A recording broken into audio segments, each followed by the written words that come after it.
Slow down, lay your burden down. Hey, this is Dan, and welcome to Divergent Paths with Dan Dunford.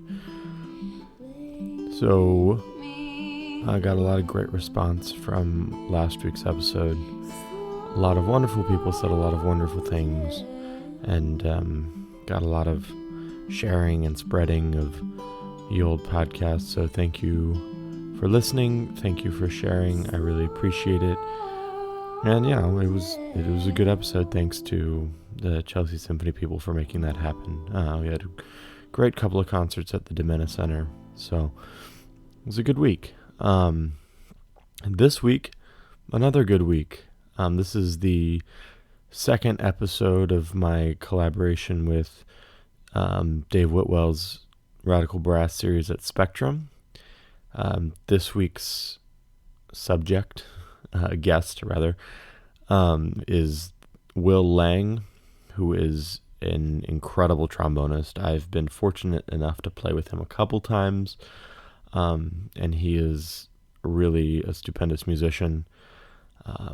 His solo concert's going to be incredible. We talk about that. As far as what Will does, I mean, a lot.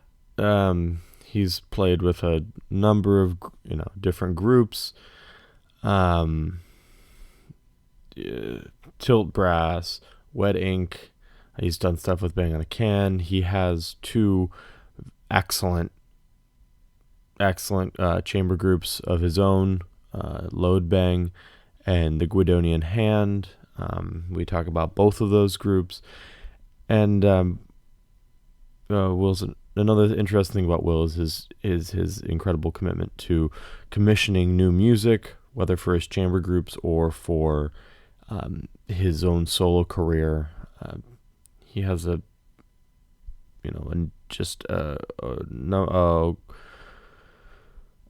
body of work made up of original compositions and music and contemporary music that he plays.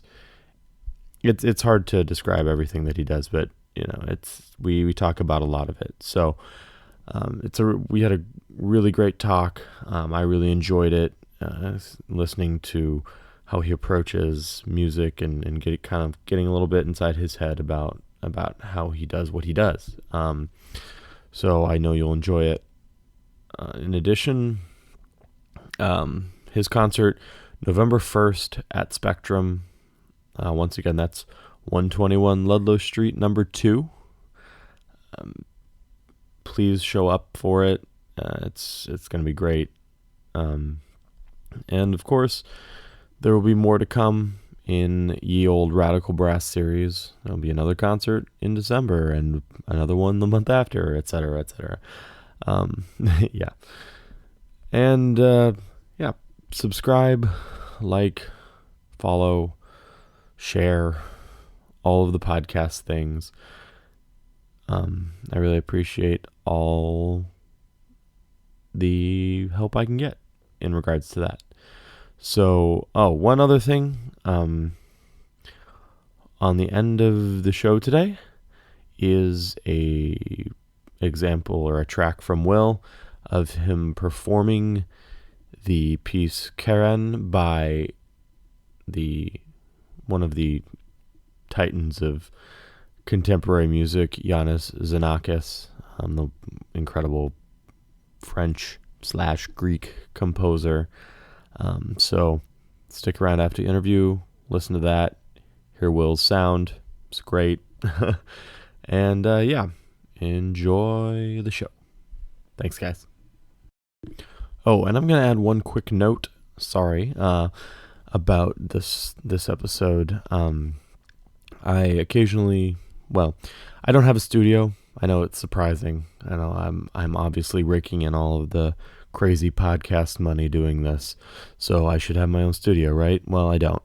So this episode I recorded at Manus School of Music and it's in a very busy part of town, and the room that we were recording in wasn't as soundproofed as I would have liked. So there's some traffic noise, some sirens, but on listening back, I didn't think it detracted too much from from the interview. So I apologize for that. I do my best to block out as much sound as I can, but that's just not always possible when I'm trying to make it as convenient as possible for my guests, as well as fit it into my own work schedule.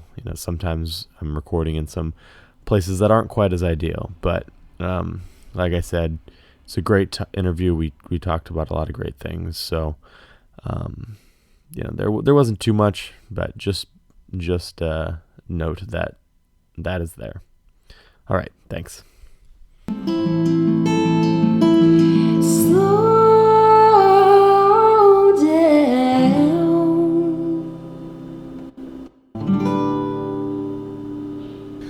So, how's it going? It's gone well today. Got a lot coming down the pike. Let's see, I actually have big show this Sunday and then a big solo recital next Sunday that I'm excited about. So this is fun. I guess by the time this comes out, though, the first show will be over. And that will have been a portrait of two Harvard composers, Tim McCormick and Anne Clear. I'll be playing two of their early solo pieces and two trios for trumpet, trombone, and bass clarinet. So you're a guy who's, how long have you been working and stuff in New York? Moved to New York in 2007, so that'll make it 8 years now. For a couple of years previous, I was doing Christmas and Easter gigs at St. John the Divine's on the Upper West Side. And that was a fun introduction to some of the other brass players in New York City. I especially remember meeting trombonist Julie Josephine, who was super cool. And then I moved here for a master's at Manhattan School of Music in what they call the Contemporary Performance Program, or CPP. And started working that August on a Bang on a Can marathon and with the SEM ensemble, which was a nice way to start my New York time. So you're a guy that a lot of people know who you are. You play a lot with a lot of different things. Yeah. But you're also pretty committed to solo work. Seems in my what I'm not saying I have some great comprehensive knowledge of how the trombone world works, but a lot of guys, working guys, will play in a lot of different groups and really work that way and make a living, but will kind of push I'd love to do some solo stuff, but it kind of gets pushed off to the side. There's, unless you're really committed to it, it's difficult to promote yourself in that way, it seems. So how do you kind of balance that, your solo things? You have things written for you. You are committed to contemporary performance and new music, while still working, playing in ensembles and the like, different ensembles. How do you kind of balance that? And it can be very tricky. There's a couple of problems that come up when you decide you want to focus on one style or one genre, whether it be jazz, whether it be Broadway, orchestral, contemporary music, is that it makes it very easy for people to put you in that box, that you're the person that does this thing. And I think that almost every freelancer is aware of it to some degree, and that's why you might hear a lot of people say oh, I love solo music, but they don't play solo music as much. Or, oh yeah, I'd love to play more orchestrally, but they focus on this other thing. Because you want to, as a freelancer, you want to have as a diverse a stream of incomes as you can, and any strong foot you put in one camp will mean that people will think of you there more than the others, and it could minimize potential future work. However, for myself, I really love contemporary music that much. I love commissioning. It's just the thing that brings me the most joy in life, and so I focus a lot on that. And it's okay if I'd like to get, calls from every genre, but it's okay if it doesn't happen, because I know the focus I have on the commissioning and the contemporary music makes up for it. So the way I balance it is I kind of think of my work in tiers, in a way. So I have the two chamber groups that I've founded, one being Loadbang, which is a lot of avant-garde new music, and it's trumpet, trombone, bass, clarinet, and baritone voice, which is a unique instrumentation that's never really existed before. Super proud of that group. We've done something like 260 commissions in 7 years or something crazy like that. So I have Loadbang, that group. I also have my trombone quartet, the Guidonian Hand, which is maybe more focused on American style new music. We end up doing a lot of post-minimalist music, or music with a groove, and that suits our temperament as a group very well. We also do numerous commissions, and we always seem to have 4 or 5 pieces that we're trying to premiere at a time. So we end up doing about 8 to 10 new pieces for trombone quartet a year. And I have my solo career, where I've also done commissioning, maybe 30 pieces now. I actually was looking the other day, and up until 2019 at the moment, I have 20 solo pieces in commission. And that's going to be an interesting few years. For me, I call that, that's my first tier of work. That work takes precedent over everything else.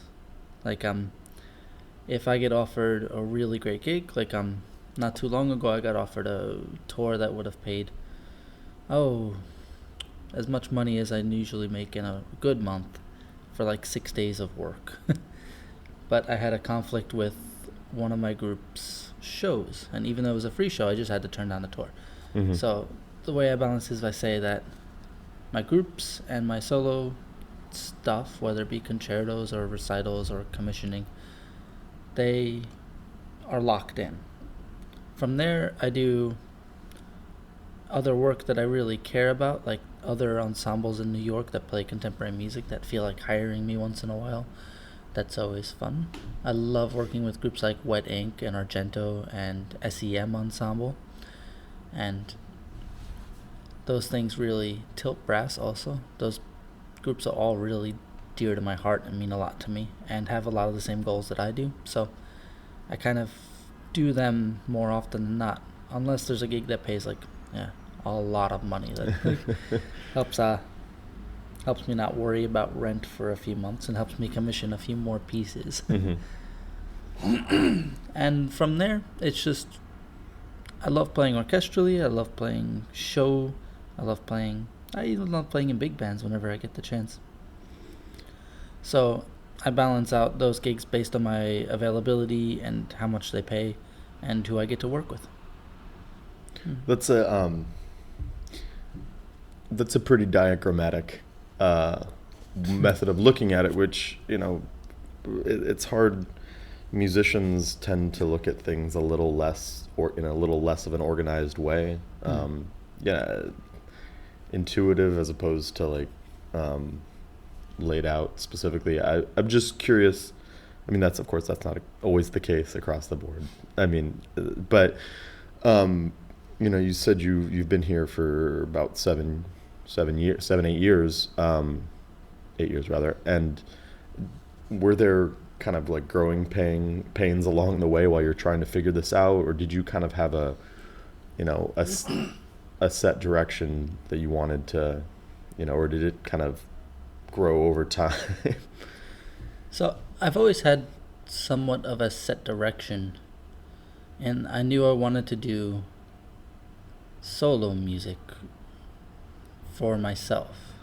I knew I loved doing recitals and I loved commissioning pieces when I was an undergrad, and I knew that was kind of the focus for me. And I also knew that it was just going to take a long time to set up. For a while I was doing management competitions, Concert Artists Guild, Astral Artists, and I was having some success there, but I always hit this last round of having people tell me, well, you play trombone. And I think that phrase And the fact that, like, in my nature, I'm kind of a contrarian as a human being. Every time I heard that phrase, it would just make me be like, well, I'm actually gonna do this. Like, I know right now you tell me I just play trombone, but I want to make it okay to play trombone with these organizations. So really having a focus, or in a way, like, really having something to push back against, gave me a really laser-like focus on getting trombone out there in a solo aspect, showing people that an unaccompanied recital is possible, showing people that a trombone recital itself could be entertaining and didn't just need to happen like your last year of school or something, right. But it could actually be a product that people would want to see and have their eyes opened by the great possibilities of the instrument. So that once I had that opposition, or once I had the spark in me to do those things, and then people telling me you shouldn't do those things, then it was pretty clear to me that I kind of had to, and base most of my decisions around that.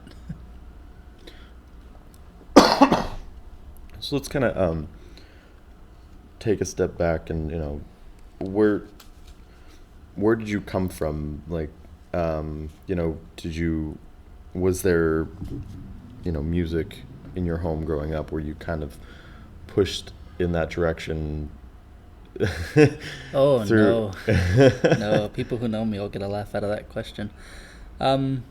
So nobody in my family ever played an instrument. I'm really the first and musician in my family. One of the first people that went to college too. It's interesting. I grew up in a small town called Sayville on Long Island, which was a very, very well-off town. There's a lot of rich people there. But I actually grew up in a boating warehouse, like in these illegal apartments that just maybe 4 years ago got condemned by the town I grew up in and don't exist anymore. So I had this very, very different upbringing than the people I was around. And my parents did give me some piano lessons from when I was 4, but they had to fight like crazy with me to get me to practice. And eventually, when I was 8, I was given a trombone in school. A couple years later, I quit piano, and maybe, I want to say I was 11 or 12, I decided that I was going to play trombone for the rest of my life. Like, I decided I was going to pick something to do, and I wanted to pick something where there would be no limit to not just like knowledge, but to personal growth within a thing. And 11 or 12-year-old me thought about all these things that like I like doing. Like, I like doing math, I like doing geography, stuff like that. And but I eventually settled on the fact that no, this music thing seems like, even if I get really old and I can't physically play as well, I could still like mentally be learning music till the day I die, which I hope I do. So is that kind of where this contrarian attitude like found its roots? I mean, you're when you say you're growing up in a warehouse surrounded by rich people, I mean, that can't it was interesting. It's it seems like that sort of start would breed that kind of a nature, just to I don't know, to prove that you're what you do has just as much validity as some rich 12-year-old down the block, across the street or whatever, or down the on the other side of town. Yeah, that could definitely be a part of it. I mean, a lot of my past is like just ripe for analysis, but I think even my parents mentioned, like, when I was like little kid, like even like just born, like there was like something always in my nature that was pushing back against whatever was there. I wonder about it sometimes, but it's okay. It's me. So when did your fascination with more contemporary performance start? I mean, it's a pretty specific field, and one that's not necessarily encouraged in like a traditional educational That's going to setting. change, though. That's already changing. Excuse me. Depending on where you end up going to school, I suppose. Yeah. You know, It's in its baby steps right now of changing within administrations and schools and stuff. I mean, yeah. I mean, like even a place like Manus, that's been kind of like the last standard bearer rather for your rock solid traditional theory based and traditional performance with all the analysis and Schenkerian analysis and 8 semesters of theory for undergrads and like all this stuff. It's even if Manus is pushing towards finally starting to push towards that.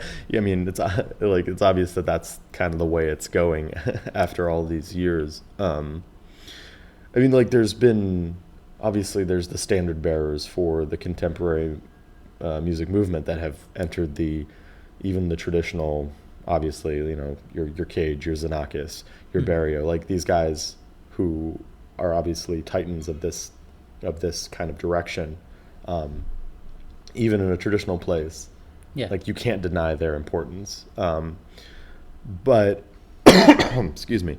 So what kind of sets you down that particular direction as opposed to purely practicing your Wagner, taking your auditions? Practicing Wagner. Yeah. One of my least favorite things to practice. No, but when you listen to Wagner, man, that guy could create an atmosphere like almost nobody else. It's awesome to go back and listen to it sometimes, like a fresh set of ears out of school. I think that's my problem.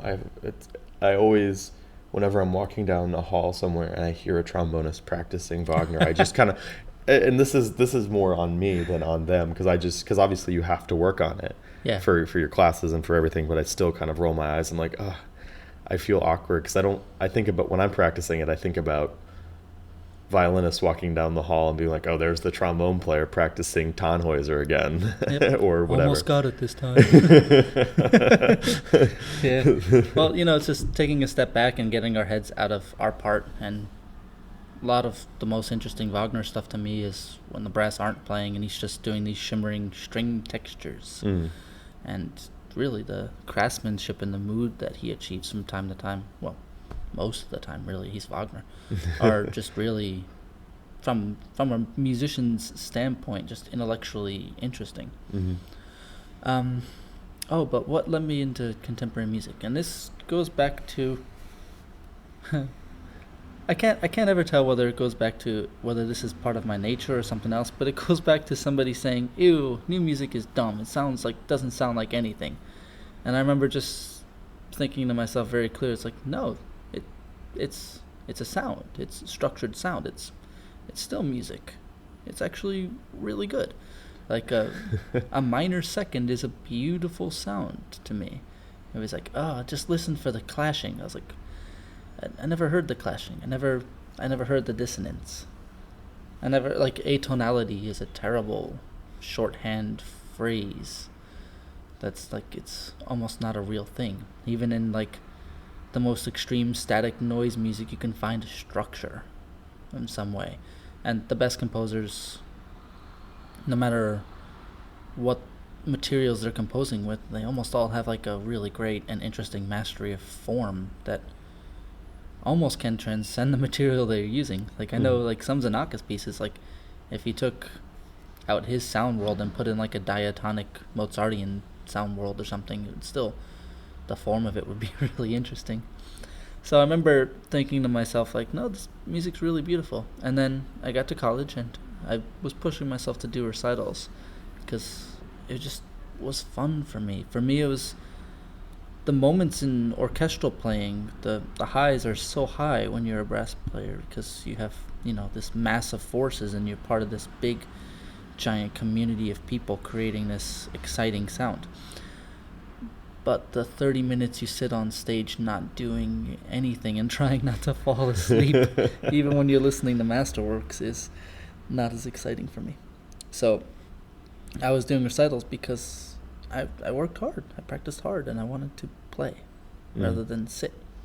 And eventually wanted to do enough recitals that no pianist at my school wanted to accompany me anymore. I went to a small school focused on music education, SUNY Fredonia up by Buffalo, which was a lovely school for music education. Didn't have much of a performance program, so I was a little bit of an outlier there in that aspect. But when I started doing pieces like the Hindemith with his crazy piano parts, like no undergrad at my school wanted to learn it, while at the same time having to do 8,000 like necessary education classes that all had a ton of work. So I found myself just using the wonderful, if anybody's an undergrad, just find your interlibrary loan system and get every piece of music, which I remember doing. I still have like binders. I would do like thousands of photocopies of literally every piece of music I could get my hand on. So I started, just because I couldn't find a pianist, I just started doing unaccompanied music. Mm-hmm. Started studying Xenakis, started studying Berio, and I was like, oh, I like this. It's a challenge. That's Mm-hmm. one thing. But once the challenges of the pieces were surmounted, it's really beautiful to me. So I started doing more and more unaccompanied pieces. And I actually found that the unaccompanied pieces written for trombone, to me, were more experimental and exciting than most of the pieces written for trombone and piano. Like a lot of like the junior and senior recital staples, which are good, but they're like this almost neo romantic thing where we could just like, I think we should be like going back and playing Brahms cello sonatas rather than playing some sonata written in the last 30 years, because like the Brahms is just better music. Or it's, even though it's written like 100 years before that, it's way more original. Mm. Yeah. So yeah, I found contemporary music. It was exciting, it was a challenge, and I ended up liking it a lot. So, when you were in the middle, or when you were discovering these pieces, these, even the staples of more contemporary trombone work. I mean, you have your obviously the Berio and Basta and all these pieces. I mean, the major guys have pretty much recorded all of them, but they don't pop up as much as you think, other than the Berio sequenza. That seems to be the one thing that's kind of been performed by a lot of student trombone players. So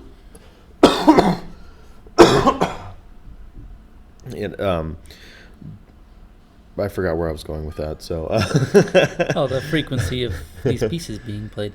Yeah. Well, I think you're going to know something really interesting. I'm noticing more and more just looking around. I'm always hunting down information. I think that came from, like, I didn't really have a teacher till I got to college, so I was just always hunting for whatever little scraps of trombone knowledge I could find, and I still do that to this day. There's a ton of young kids, like undergrads, doing Keren, the Xenakis solo piece. And there's a piece I commissioned actually called Heavy Matter by this guy Tim McCormick that's been, I've performed it like 5 or 6 times, but like it's been performed like 50 or 60 times across the world now by younger trombonists. And I think that there's a few pieces that are going to start entering the repertoire more and more. And like a piece like Xenakis, which nobody touched for years. Like everybody just kind of looked at that piece and went, looks interesting. And then like left it on the practice stand for like 8 years because it's really hard. I think well, there's all it's these becoming like more acceptable to like work on that, and is being more expected to start to learn how to play the damn thing. Yeah, which is hard. I mean, there's when it comes down to it, I mean, you even if you've never seen it before, a piece, even like the those Paris Conservatory pieces from the 30s and 40s, Yeah. like if that's on your stand, you can play it, and it might not be that great, but you can get through it. Yeah. In 1 or 2 readings, like first time you sit down with it. Whereas, before I switched to primarily bass trombone, I purchased these things and I spent my time with them on my stand when I was in high school, because was nerding out pretty early comparatively. That's awesome that you found that stuff in high school. But yeah, I mean, like I had copies of the Barrio and the Basta, but it's really daunting to look at something like that and try and figure out how to approach, because you're used to being able to sit down and read through something. Oh, I got two good stories about those, actually. Yeah, so I think like sitting down and reading a whatever trombone concerto, for the most part, like if you're a conservatory trombonist, or even if you're a good trombonist, period, like it should take 1 day, 2 days to like learn the notes to the concerto, and then like a lifetime to polish it, of course, but like the notes themselves take 1 or 2 days. I remember confronting Barrio Sequenza, and before playing a note, I just stared at it for 2.5 years. I remember I had the music for 2.5 years, just looking at it before I played a note, because it's just this like, what does this mean? Like, why is this like this? Okay, I can kind of see, and I had a similar experience with the Xenakis, whereas before I'd always been able to get through pieces really quickly, like I said, a day or two, to like be able to physically play a piece, not to make it performable or polished or anything else, but just to like get through the notes. It took me 8 months of working every single day for like 45 minutes to an hour to build up the strength and the technique to play Xenakis' Keren. And it took that long, and I wonder if more people don't play it, or more people haven't played it before, because in our community of brass instruments we have less of a focus on long-term musical development versus like shorter forms. Like we practice for a recital and then we don't worry about solo stuff, or we practice for an audition and then we put the excerpts away. Like I think it's good for everybody to confront these pieces that take a year of work or whatnot to like really learn, because it puts our focus more on the future than just like semester to semester thinking, or what am I going to do over these 2 months of summer, or like I'm going to learn these 6 excerpts for my jury. It's like I think it's much more interesting to have like a plan that goes over years, like what 20 pieces am I going to learn over the next 5 years and play on recitals. To me is much more like musically rewarding than like trying to get like 30 excerpts that are 15 seconds down, which is ridiculously hard to do it in an audition level. But it's always kind of thinking a few steps beyond that to what's going to make the most musical growth happen, because you can get those excerpts and you can make them sound really good, but what's the next step as a musician once you get those excerpts? Well, I think maybe we should start confronting more of those questions, like not just learning the excerpts and having them played well in an audition, but making sure that you'll fit into an orchestral job if you do play those excerpts well enough for the audition. Then after that, to make sure you can play in a variety of contexts that would be required in an orchestra, which is like a lot more pops music now too. Like, can you do that style as well? Which easier for American trombonists from what everybody says, but in either case, just what's the next genre of music to learn? What's the next challenge to learn? Just not like what's my goal in a few months. Well, and even outside of an academic setting, as just a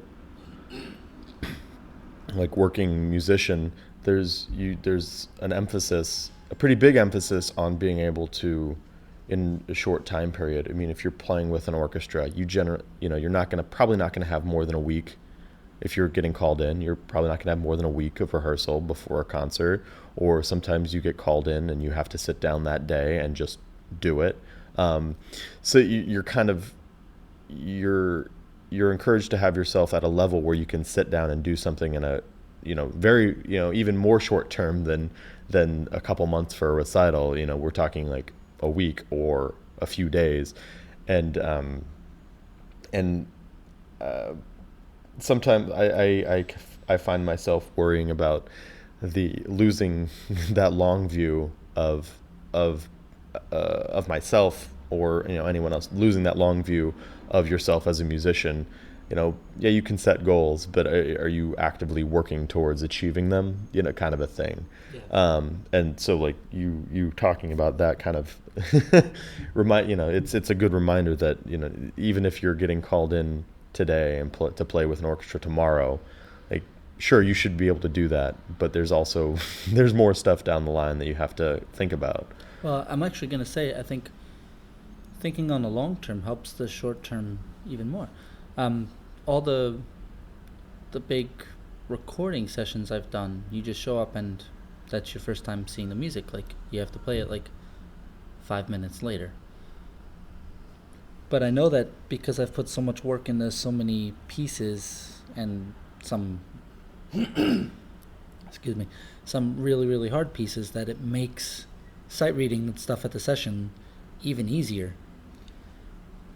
So I think that thinking of long-term development actually makes these last-minute calls that you're talking about, it just makes it's not those calls become less of a challenge, because what you've worked on is usually so far beyond. Mm-hmm. Like even if you just do a recital a year and you really prep work and you find new pieces and exciting pieces, that's a massive amount of playing compared to any sort of playing you're going to get called to do as a freelancer. So if you can play for if you could play for 75 or 90 minutes in a recital context, you can easily walk into any sort of session, sit down and play for 15 minutes. And it'll probably be easier music than what you pick to do on that recital, because, if you're doing transcriptions or if you're doing the harder pieces, it gets very technical. And every long-term step you take to learn how to play harder music makes, music that isn't as hard easier. Seems logical. So when did you excuse me, so in the process of you discovering these things about who you were as a musician and all, and in the directions you wanted to go, when did you start having people write stuff specifically for you in this kind of direction, I guess? So I had a few people write pieces for me in undergrad, and that was very fun. When I got to my master's program in the contemporary degree, that's when both my groups started forming and playing. And we did a ton of commissioning. One, because my group Loadbang that instrumentation's never existed before, so we had to create our own repertoire. What is the instrumentation for Loadbang? Baritone voice, you already said bass this. clarinet, trumpet, and trombone, which is still really interesting. Yeah. Though.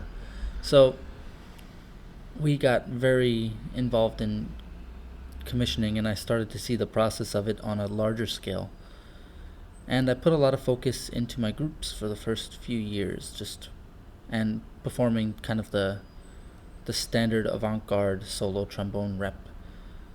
And after my groups got really fully formed, I started going back and seeing which composers I really liked, like who I loved working with, who I could afford to work with, and just asking people for pieces. And now I'm at a point where I'm lucky enough to know some really talented composers who are interested in writing for me, and it's just more and more I'm at a point where the next step is just getting money on other gigs to put aside to pay these composers to hopefully do recitals in the future that pay me in return. So from these two groups, were these your brainchildren? Were there, were you the one with the initial idea, or was it kind of a collaborative thing where you were considering this and someone came in and was like, oh, that sounds great, and then you moved from there? Each group had a kind of slightly different genesis. I really knew I wanted to play in a trombone quartet, and the same way that I think that trombones should push ourselves artistically as soloists, I think that a trombone quartet is a really great, very rarely seen instrumentation, has a lot of artistic merit.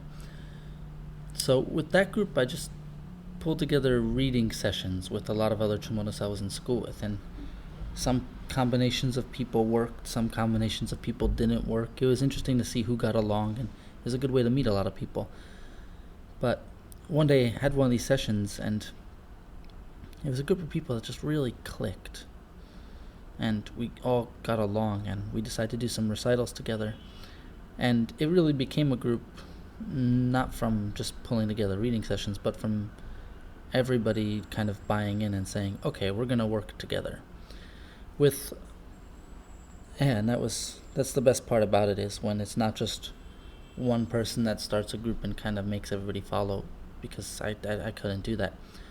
But the trombone quartet really just, we clicked as human beings, and it took us a while to find each other in New York, but when we did, it worked.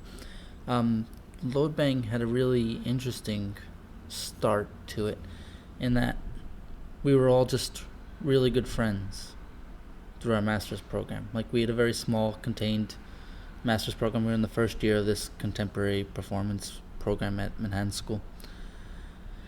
And we just noticed that, we're drinking a lot together, we're hanging out a lot together, we're talking about music a lot together. Why don't we play music together? And we just said, yeah, we should do it. And one of my best friends, a trumpet player, Andy Kozar, he and I, we ran a concert series at Manhattan School of Music called Power Concerts. And because the school had given us this old abandoned library as kind of like the home of the master's program, we just kind of tossed all the chairs in the corner, put up some lights, and started putting on concerts for 20 minutes at 10 p.m. every Tuesday, just doing new music. And it was on this concert series that we, which actually I think even now, like 8 years later, is still happening at MSM, which is cool. Yeah. But I don't even know what it's gone through. But at that series, the four of us that were friends with our instrumentation got together and we read some graphic scores. We sang some barbershop quartets really poorly. Like, I'm glad no video of it exists. And our baritonist, Jeff Gavitt, wrote a piece for us to perform together. And we realized there was a lot of potential there, so we just started asking other composers to write us pieces, just who we were in school with. And again, because that group formed out of friendship, I think that's why it's worked so well over the years. And just all of us, we were in a program that encouraged new music and new ways of thinking, and that really helped us get our heads around what we were trying to do, or at least give it a shot. So when you formed both these groups while you were still a student, when you I mean, a lot of people try to start groups, and for whatever reason it just doesn't click, it doesn't fit, it kind of falls apart after whatever period of time it is, whether it's 6 months or a year or 2 years, and it just doesn't. Both of yours have continued. What did you do when you moved out of that kind of, I don't know, safe academic setting? I mean, there is some safety in being in a school setting. And there's challenges that come with moving out of that realm. How did you guys kind of take this on when you were outside of that? Well, I think one important thing that we did was our groups, both groups, they were never school groups. Mm-hmm. We never did a chamber music class. We never had coachings. We weren't doing it for credit. I mean, in our trombone quartet, we didn't even all go to the same school. From the start, we considered ourselves professional groups. And we didn't hold ourselves to the same standard that I see that most chamber programs work in schools, where a group gets together and spends like an entire semester working on like 2 pieces with coachings every week. We set our own rehearsal schedule, and we did a massive amount of music comparatively. Like, I remember the very first recital for the Guidonian Hand trombone quartet was one I had booked down at the Gershwin Hotel on I think 27th and 5th, where there was a really nice curator, this guy Nico, who helped us book concerts, and we just went after it and we booked a 14-minute minimalist piece originally written for saxophones. Jacob TV's Jesus is Coming, which is like a 12-minute minimalist piece for trombone quartet and tape. And Shostakovich's 8th String Quartet, arranged for trombones by this really awesome and under-the-radar trombonist Mark Hetzler. Like, if you're a trombonist and you don't know Mark Hetzler, I think he puts out some of the most honest recordings and arrangements I've ever heard. He's a master. I mean, he was one of the first. I remember I saw him because he used to play with the Empire Brass. Yeah. I saw him when I was, I want to say 12 or 13, and bought his one of his solo albums, and I was expecting something very different than what I got, and it kind of blew my mind a little bit. And I still go back to it every once in a while and be like, wow, this guy. Yeah, Mark was a huge influence on me.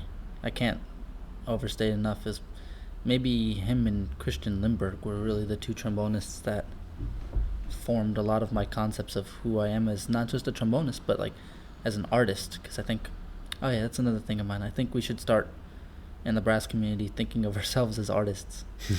And less as brass players? Yes. Yeah. Like not just a trombonist, but like a real musician in every sense of the word. Not just like a musician who's a trombonist first, musician second, but like just flip that and just think of ourselves as like the best personal artists we can be. Mm-hmm. In some ways.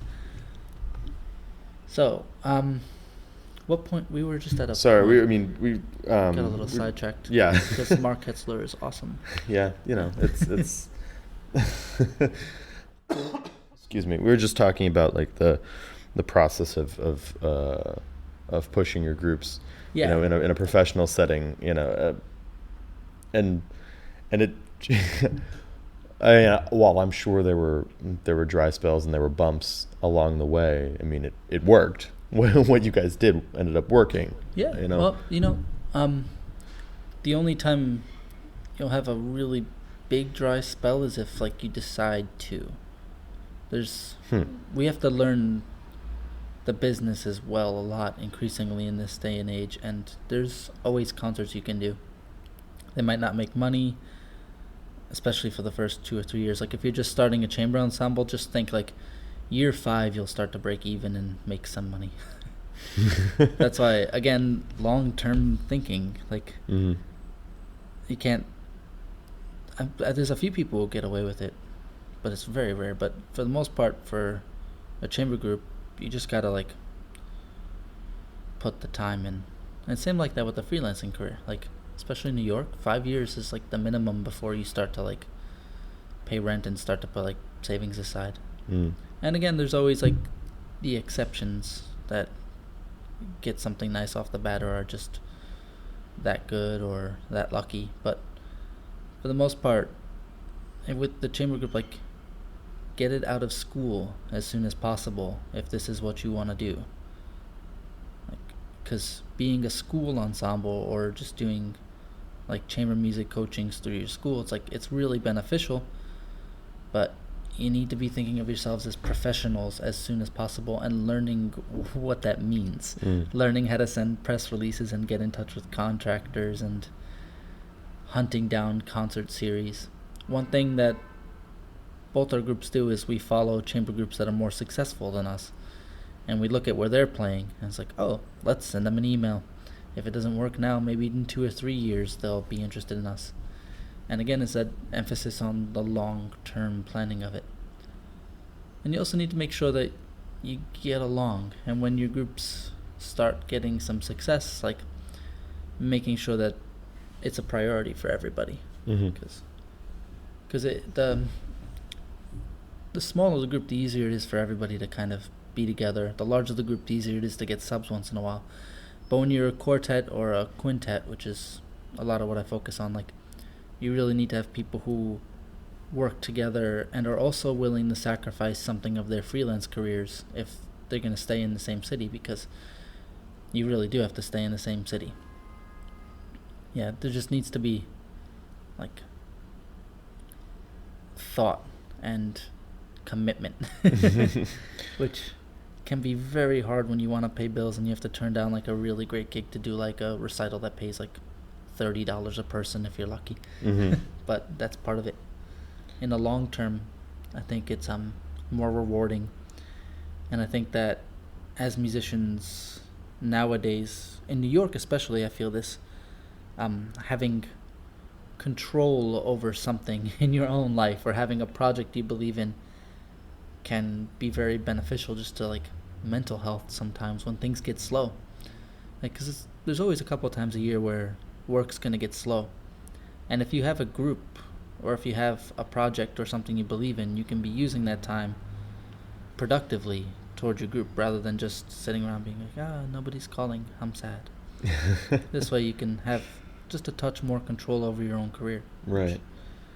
For me, it was really good just mental health wise.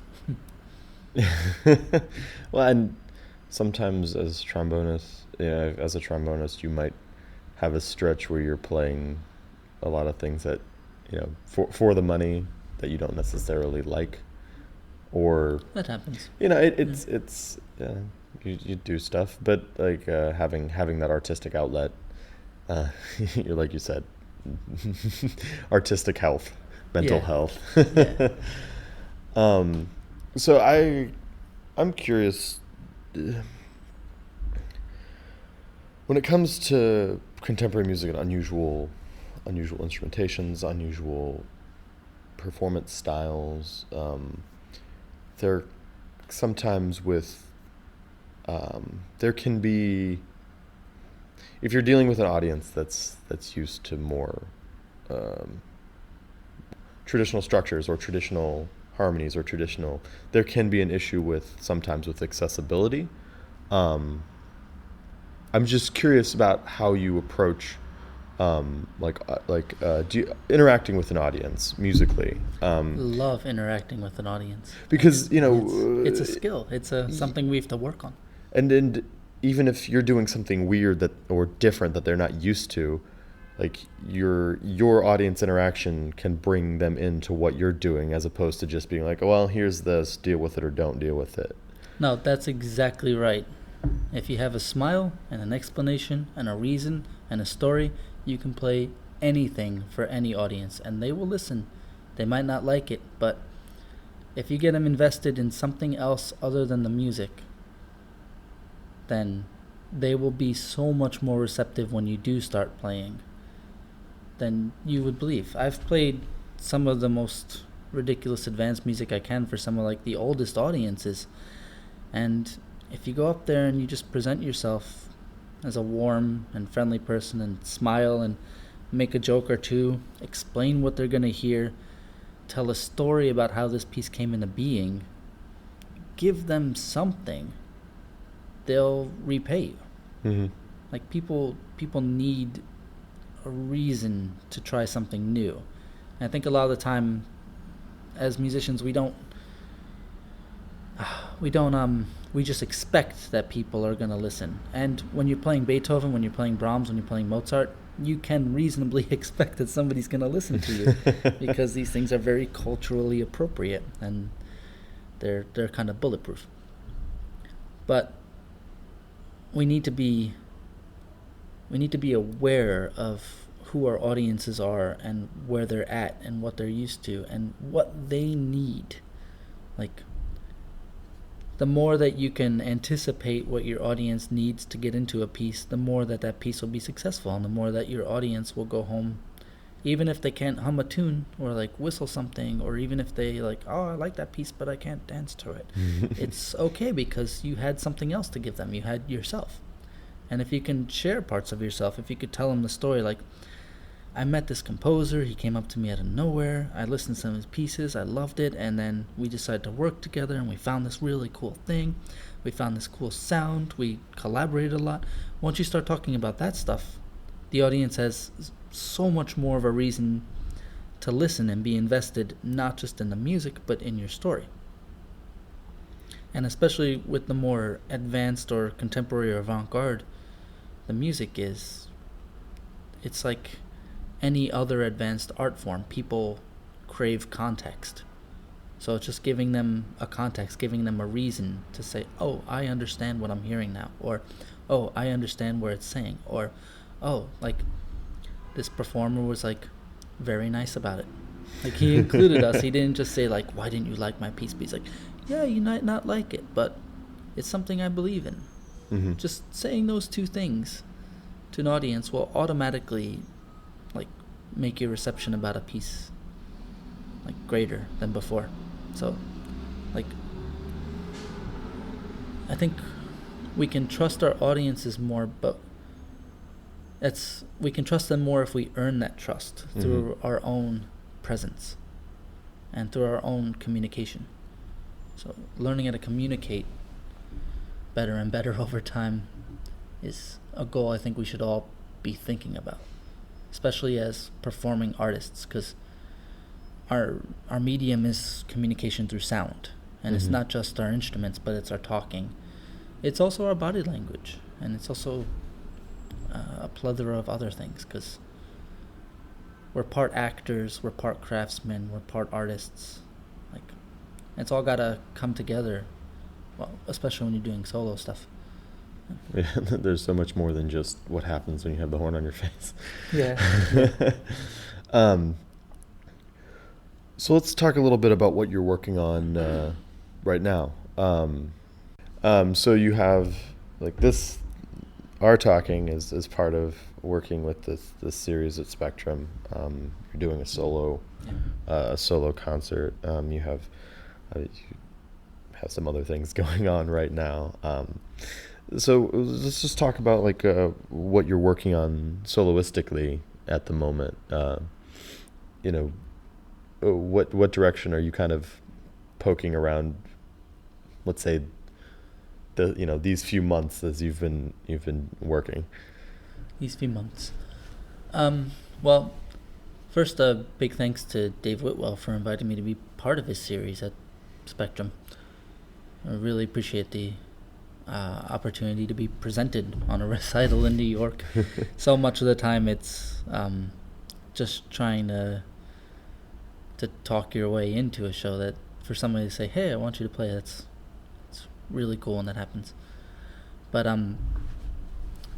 so this recital is going to have 3 world premieres, an American premiere, and 2 other pieces that I like a lot. And so that's been a focus for a few months now. And let me find my train of thought here.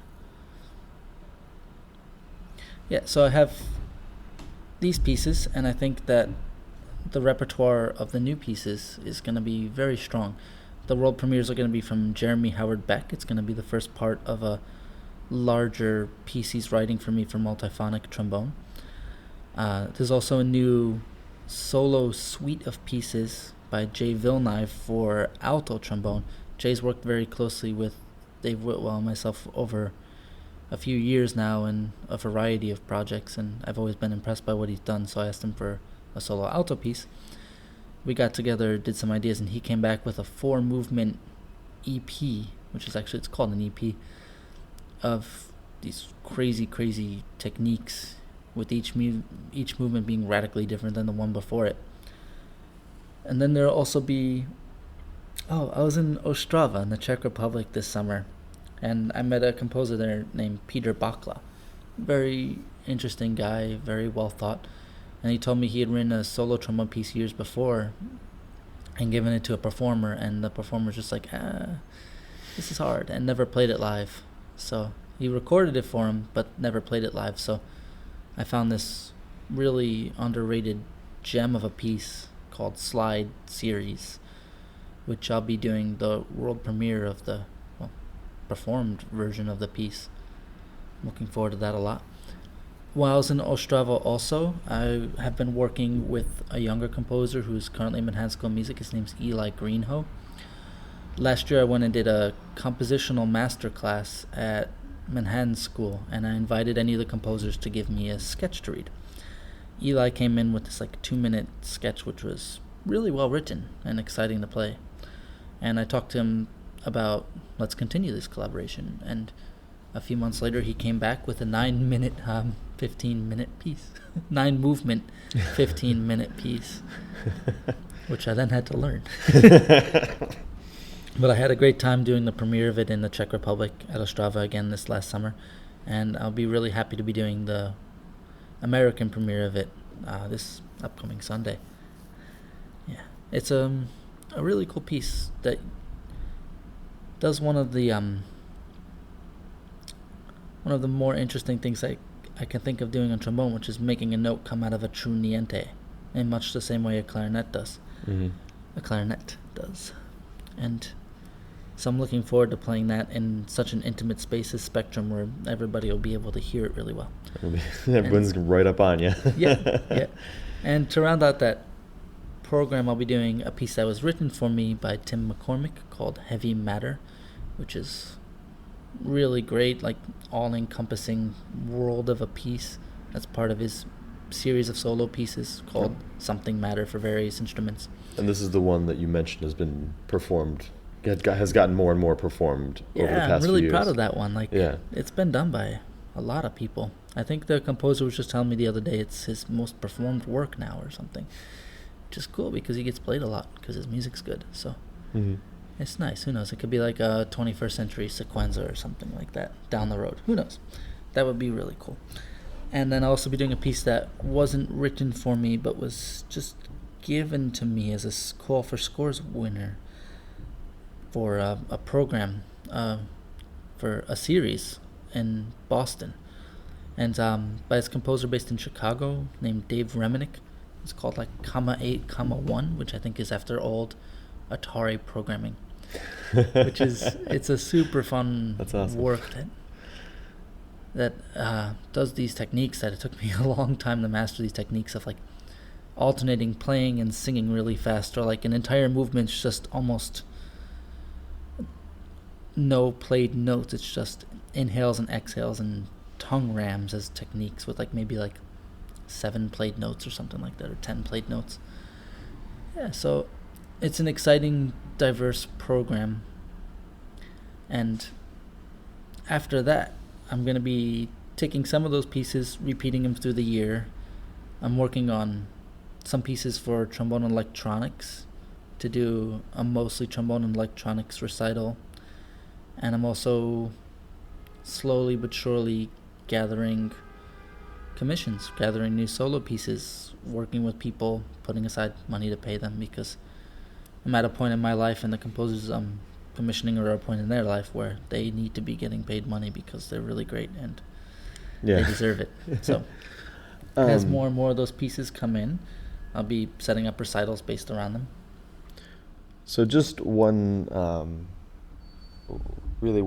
final thing, and I'm because you do so much commissioning, and have worked with you've worked with so many different people and created so many different pieces with these people. Trombone has a very specific set of things it does well, and there's, but on the other hand, it has so many extended techniques that you can play with, more than a lot of other instruments have at their disposal, just because of the fact that you have a slide, or 1 or 2 valves at a time in combination with that. So just how do you kind of work with these composers to create something that fits what you do and what you do well, what you like? So I show composers what I can do. I play for them other pieces I've commissioned, and then I tell them, do whatever you want. Like, I want to hear who they are. Mm-hmm. I do not ever want them to think about whether or not what they're doing is idiomatic on an instrument. And indeed, a lot of the solo pieces I've had to wait 6 or 8 months just to learn them, to be able to play them. This alto trombone suite is a good example of that. I got it back in, I want to say, February, so maybe 10 months ago. And Jay, I love you, but nothing on that thing is idiomatic. It is crazy as anything. and I don't care about things being idiomatic. I care about the music being good. Like, give me good music, and it might take me a year, it might take me 16 months in terms of like Dave Reminick's piece. It took about that long, even though it's like a 4-minute piece. It might take me that long to learn it, but the fact that it's good music matters more to me. Like, trombone is ridiculously versatile, and it's becoming more so as we're all learning how to play these new pieces that are being written. But I mean, every instrument is versatile. Every instrument has its extended techniques. It's not a matter of the instrument and the whether or not something is idiomatic for it. It's just, I think it's more of a matter of how sensitive is the player, how sensitive is the musician, and how much work and time are they willing to put into it. Just, and not just work and time, but also love for what they're doing, because you gotta love the pieces you're playing, at least while you're performing them, at the very least. Because if you're not performing them with love, even if it was a pain to learn, even if you didn't like it, if you didn't like the style, when you get on the stage and you have to play it, like, there's gotta be sensitivity and care and trust there. I mean, the audience can tell if you're not into it, because then you can't sell it to them. And that's something that held back a lot of new music for a long time. People like playing cage and making jokes about the piece on stage or something. Like, audiences, they pick up on that energy. They know when you're not invested. They know when you're showing off. They might not be able to articulate it, but they feel it. So you have to go into your performances as open as a human being as you can, and as honest and as full of care for what you're doing as you can, to get the most back from the audience. Which is, as musicians, I think sometimes we lose sight of the fact that we provide a service for other people. We don't just play for our own enjoyment, but ultimately we're entertainers. Isn't the right word, because it doesn't work, but we exist to give people something. And I think we have to think about like what our service is as musicians. Not just like we're doing this because we like playing our instrument and we want to make money, but we're giving parts of ourselves to an audience. We're giving them something. They're looking for something. And think about that a lot. So whether or not a piece is idiomatic for an instrument, or whatever techniques it uses, or whether it's just notes. Like, I love doing traditional romantic and classical pieces as well on recitals. It's got to be done sensitively. That's the key to it, more than the notes or the techniques or anything else. Anyway. Well, November 1st, 5 p.m. at Spectrum. There's some limited seating, and there's already people trying and failing to find ways to buy tickets online. So please come. It'd be fun to sell out the place. I'd like to see as many friendly faces and new faces and fun people as possible. So, I mean, you have this concert November 1st. So what else do you have coming up after that?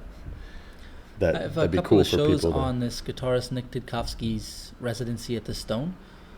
One of them will be my group Loadbang with the violinist Mary Rowell and the pianist Jeff Burleson, playing covers of Nick Didkovsky and his two sons' heavy metal group Vomit Fist, which is awesome. So we'll be doing amazing covers of like these 10 different 2-minute just heavy metal thrash songs on our instruments. And then the day after that, the Guidonian Hand will be joining Nick in his residency, doing kind of a completely more or less improvised piece for this new baritone guitar he apparently got from Russia and is super excited to play. So that'll be a thing. And later in November, I'll be going up to University of Buffalo with Loadbang for a few days to do composer readings and a really short, 2.5 day residency. And For the rest of the year, I'll be kind of busy doing the Radio City Christmas show at at Rockefeller Center with the Rockettes and all that, which is a good way to put money aside for commissions. In a very short period of time, too. Yeah, so I'll do my time there, and then I'll be booking more solo recitals. I think I have 2 booked for the spring. One in New York at Spectrum, either in May or June, and one currently booked at Delaware County Community College outside of Philadelphia on April 3rd, which I'll be doing some pieces with electronics and some other works that I've commissioned over the last few years, which should be super fun. Awesome. It's exciting. Thanks. Yeah. Well, Will, thanks so much for coming and talk to me. I really it's a appreciate pleasure. it. Thank you. Had a good time.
Thank you.